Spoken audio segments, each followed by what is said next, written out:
Good morning and welcome to another episode of Daily Musings on Unabashedly Resolute Institute Radio, I guess. I'm Wes Mullins, and on our drive-in this morning, we're going to be talking about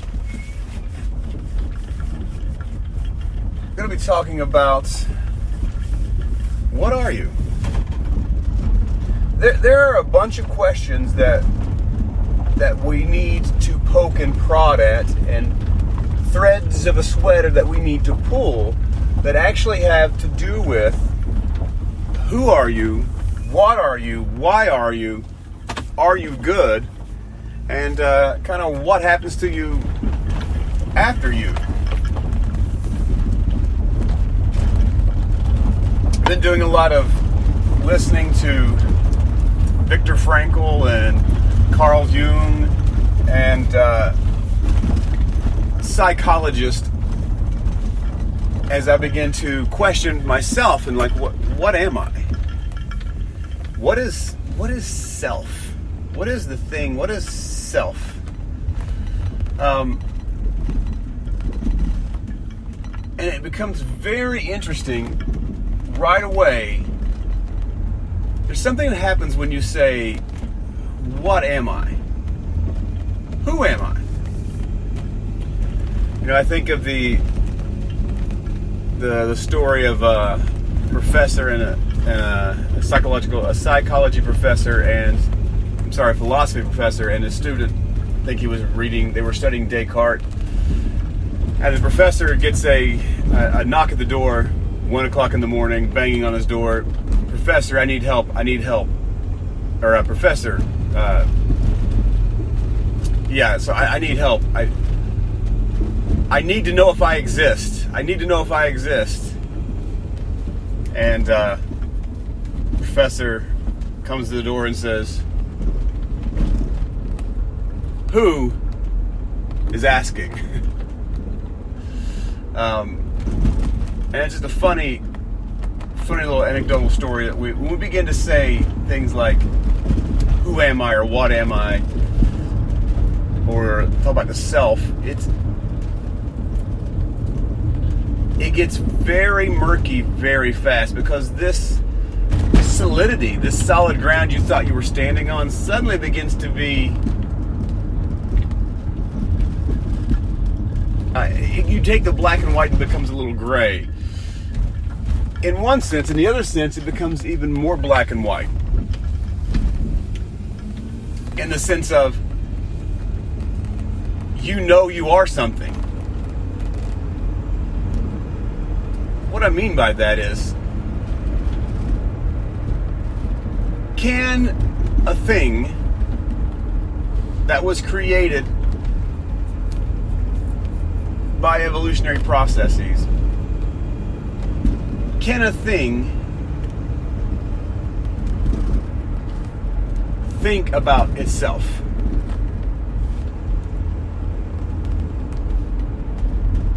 If we were just a collocation of atoms bouncing around, neurons and synapses firing,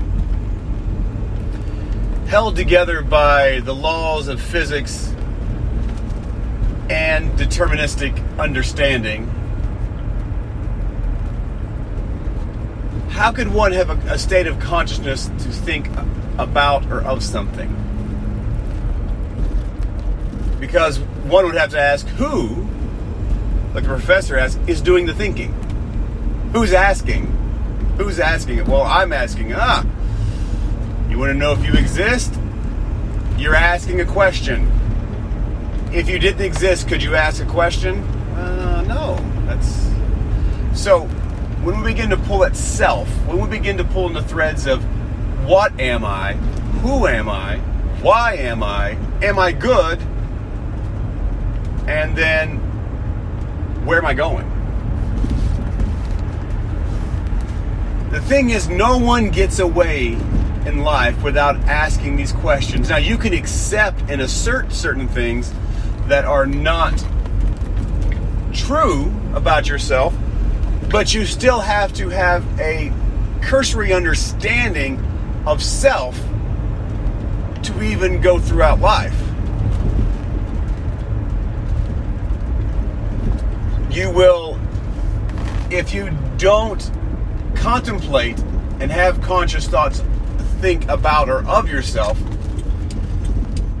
you will still continue to produce behaviors that will imitate thinking about or of yourself, because you will learn ritualistic behaviors, and you will learn to do things that aid in your flourishing rather than in your suffering, hopefully. We do have some self-sabotaging going on, but for the most part, you're going to try to do the thing that ameliorates suffering and increases and optimizes flourishing. Well, why would a thing do that if the thing wasn't concerned about the thing? Why would material matter care about the material, care about the well-being of material matter if material matter didn't matter? What are you talking about, Wes? Why all the riddles? They're not really riddles. Well, let me take that back. They sound like riddles. They sound like the old koans of Eastern religions, but they're philosophical koans. But they're meant to provoke you to think. They're meant to provoke you to go, wait a second. How can a thing think about a thing if the thing doesn't matter? But if the thing matters and the thing is thinking about the thing and is thinking about the things that matter, then thinking about the things that matter is the purpose of matter. There's all kinds of things that you can pull at here. But why is this important? So why am I even talking about this?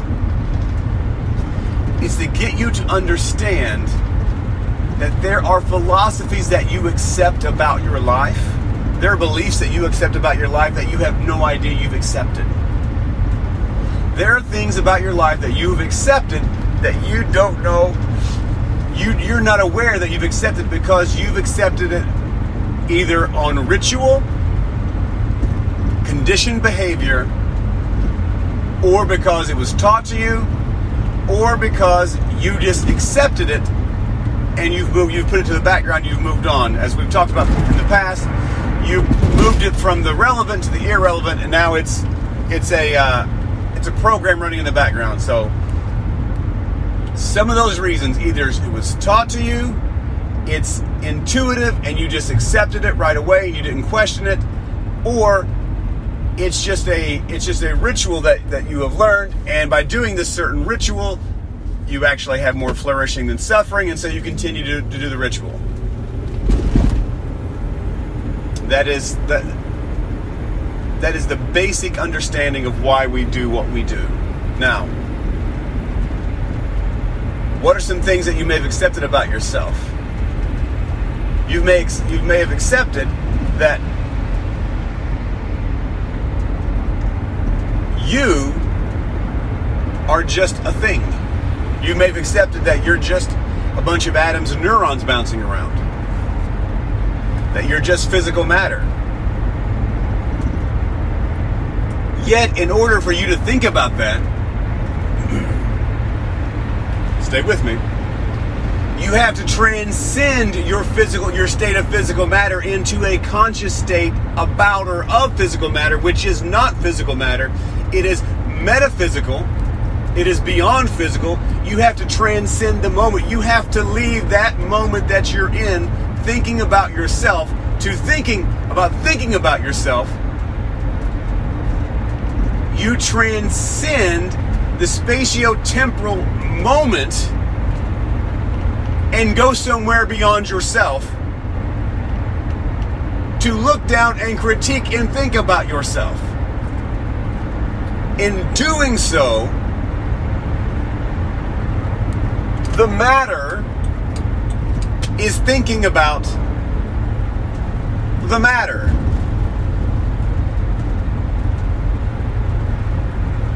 But if you're just neurons and synapses and atoms behaving in conditioned responses because of previous responses, and you're just acting out some twisted cosmic marionette play, then there is no real thinking.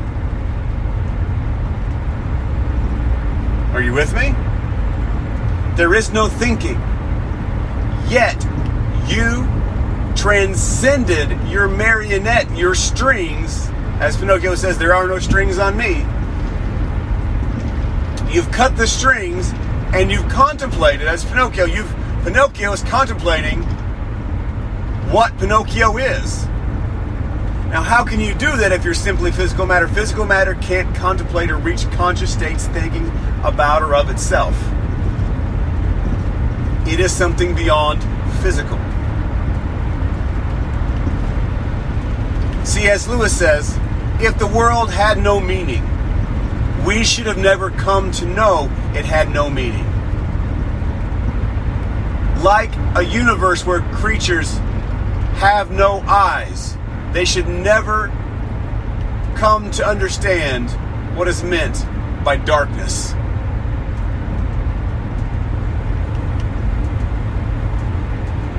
If you accept on the premise that you are just physical matter, you cannot engage in thinking about the fact that you are just, you can't even come up with the phrase, here's how pointed this is, how sharp this is. You can't even come up, speak, contemplate, or think about the phrase that you are just simply physical matter and neurons bouncing around and that emotions are just chemical reactions in the brain. You can't even do that if what you're asserting is true. You can't contemplate yourself as a simply physical being based on the premise that you're putting forward. The fact that you can think about it, the fact that you can think about yourself being physical matter with understanding no meaning, and you're just a collocation of atoms bouncing around, neurons firing.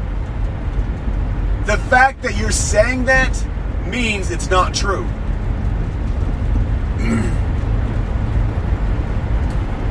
It's very similar to someone saying everything's an illusion. If everything is an illusion, then you're saying everything is illusion is part of the illusion. And we've started at an infinite regress because there's no way to get out of that. There's no way to get out of that. You've accepted a statement for which cannot be true and actually further complicates everything that you're doing or thinking about. Everything's an illusion. Well, if everything's an illusion, then there is no truth.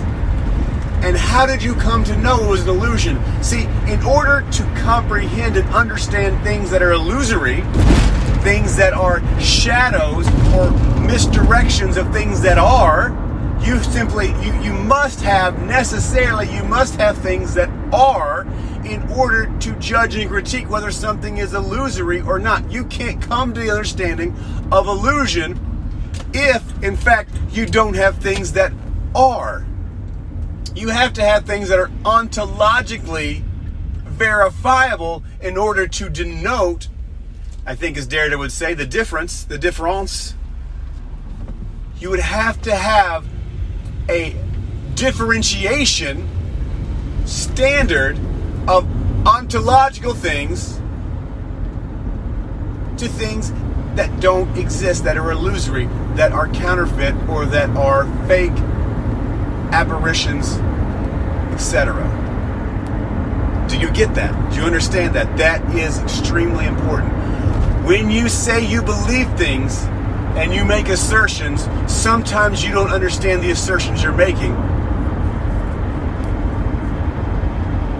And I'm using you generically. We all do this.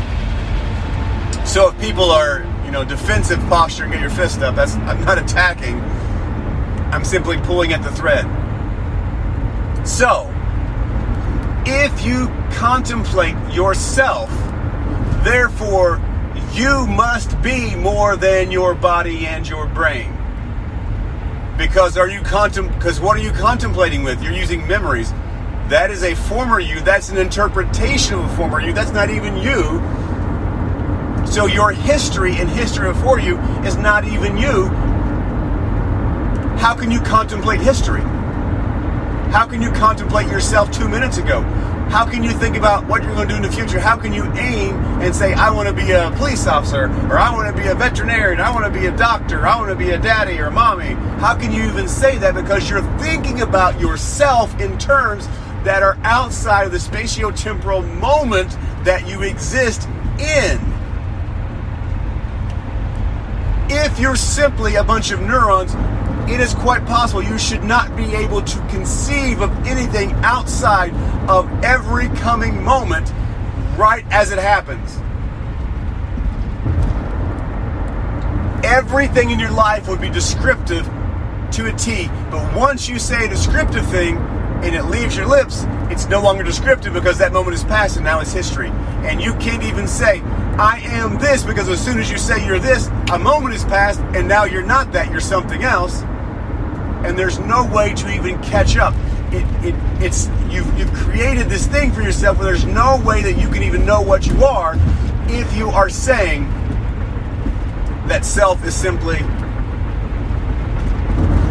neural activity and neural and atomic activity. Now, I have pulled apart two different ways. Philosophically and psychologically, we have pulled on those two things and have proven, I think, pretty well, that self must be something other than matter. So, if self is something other than matter, what is self? A lot of the ancient fathers and mothers talk about self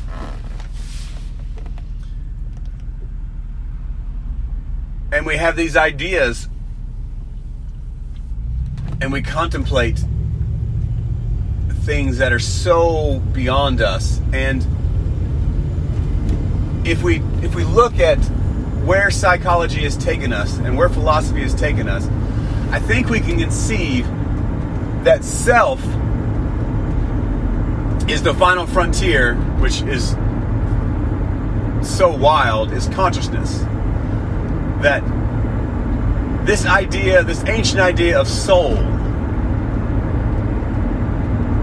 that we have a soul. J.P. Moreland of Biola University says that we are souls that inhabit bodies, not bodies that have souls. This idea is called substance dualism. We are two things that are combined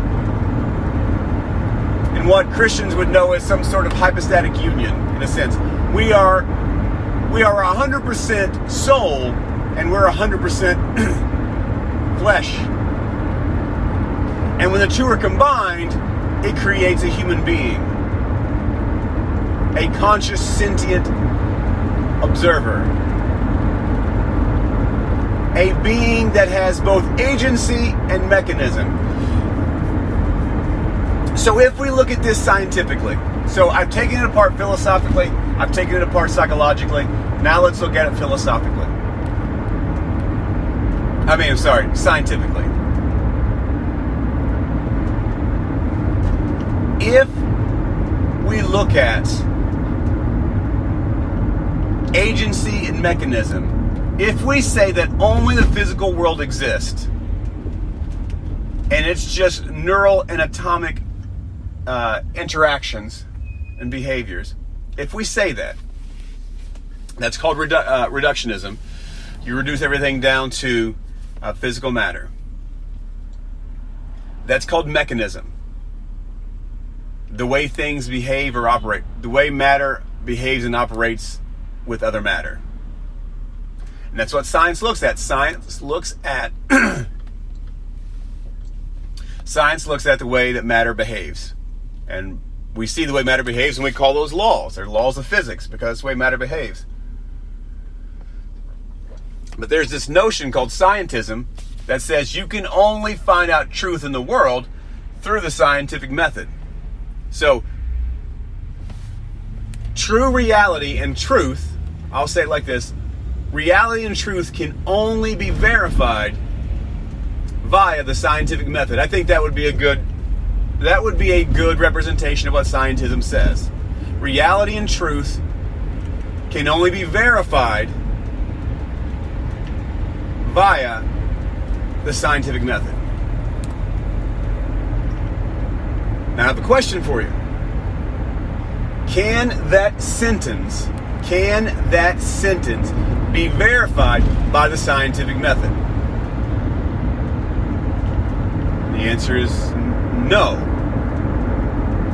Because if I've written that on a piece of paper, or I've spoken that in verbal form, intonations, I've given the intonations out, what can the scientific method show if the scientific method studies the shape of my tongue and my lips and the amount of oxygen being produced by my diaphragm and the wavelengths, the wave frequencies and the waves coming out of my mouth, how far they'll travel? They will never come to understand the meaning of those intonations, of those verbal utterings, of those wavelengths. If I've written on a piece of paper and the scientific method takes apart the pieces of paper, they run it through the mass spectrometer, they can tell me what type of graphite I use, where it came from in the world, who made my pencil, where the paper was made, what trees, what species these things came from. They can never tell me the meaning of the words, of the symbols that I scrawled and scratched onto a piece of paper. They will never be able to tell me the meaning of what was said. Science itself cannot even prove that it is the only arbiter of truth, because in order to initiate that proposition, one has to transcend physical matter with something called meaning to beings that are sentient observers, who have minds, who can think about or of something, who can transcend themselves. Science can only be useful to beings who can comprehend physical matter outside of the physical matter, who volitionally want to think about matter. Not deterministically, scientists want to think about matter. But you can't think about matter if you are only matter. Because only matter doesn't have consciousness. As soon as you add consciousness to it, then matter transcends itself, because a human being is both soul and matter, is both physical and metaphysical. We're composite creatures, and we can think about or of something. Let's give you another example in science. Why does a pot of water on a stove, why does it boil? Well, there are the thermodynamics of heat and friction. The oven or the stove begins to heat and increase the temperature of the water, and as the increasing temperature of the water begins to make the molecules, the H2O molecules, begin to move very quickly and rub back and forth, which creates friction, which creates heat, which creates bubbling, which creates vapor and gas. And then we have at 100 degrees Celsius, 212 degrees Fahrenheit, we have water that is roiling and boiling. That is why or how water boils. That's a perfectly logical question inside of the mechanism of water boiling. However, why the water boiled was because I wanted a cup of tea or a cup of coffee. You see that? The why, the agency, the sentient human being who is contemplating why the water boils and needs the water to boil and uses the boiling water to actually do something for its own matter, its own body. It wanted a cup of tea, or I wanted a cup of tea, so therefore I initiated the scientific physical response of the water boiling. I did that. Agency, free will, volition. I did that. I wasn't told to do that. I did that because I wanted to. Because I wanted a cup of tea is an equally correct answer to why does the pot of water on the stove boil as the one about friction and thermal understandings of heat and its behavior, heat's behavior on liquids. Both answers are equally correct. Well, how can that be? How can each answer be equally correct? It's because matter is not the only thing. Cannot be the only thing. Science itself can't even tell me. Science can't tell us anything unless science and scientists transcend the physical plane into the metaphysical plane where meaning is found. Because a scientist scrawling certain symbols on a piece of paper doesn't mean anything unless a sentient being looks at it and can comprehend and understand it, which is a metaphysical action. It's a metaphysical reaction to physical material.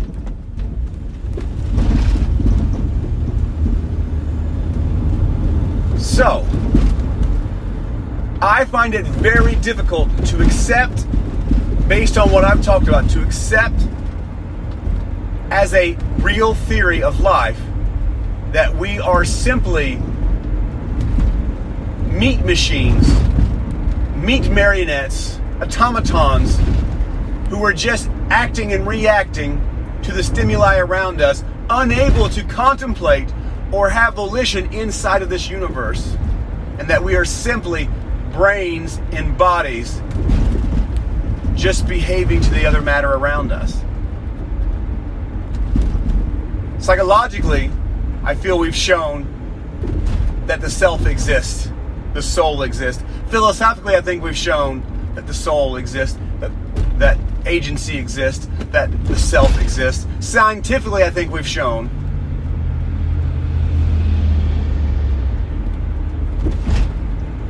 and we can go further than this. And so one of the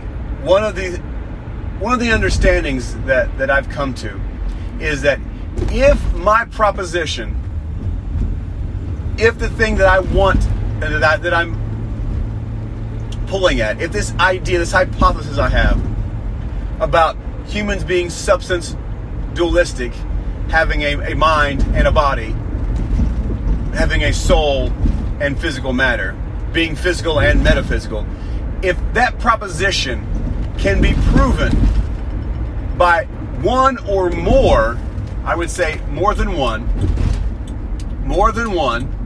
usually 2 or 3 or 4 different knowledge bases. Knowledge bases would be philosophy, history, theology, literature, mathematics, science, psychology, sociology, anthropology, all these studies of, which are sources of knowledge. You know, you have grammar, linguistics. If my proposition rises to the top of multi-layered knowledge disciplines, then that is something that I want to hold on to and go, that has a good shot of being true. When a proposition fails to even meet one knowledge base, no matter how bad I would like to believe it, I would have to say, this has a good chance of being false. So these are just some things to pull out today, some things to think about as you think about yourself today, as you think about who you are, what you are, why you are you good, and where are you going. Can't believe I did all that. I was impressed myself there. This is a really good exercise to do. Take your proposition and run it through and see if you can get it to come. See if it can come true, or if it can be not proven false. If it cannot be proven false, then you might have a good chance of being true. Well, that's all I have for right now. This has been Wes Mullins with Unabashedly Resolute. This is our daily Musings. I either do a Instagram video at Wes Mullins or at Unabashedly Resolute on Instagram, or I do a podcast here, Unabashedly Resolute Institute podcast. And go to the website www.unabashedlyresolute.com. Also go to www.magicisessential.com to learn about how to get your body healthy. So Unabashedly Resolute helps get your mind healthy, but Magic is Essential helps keep your body healthy. All right, guys, that's all I have for today. Thanks so much for listening. You guys take care.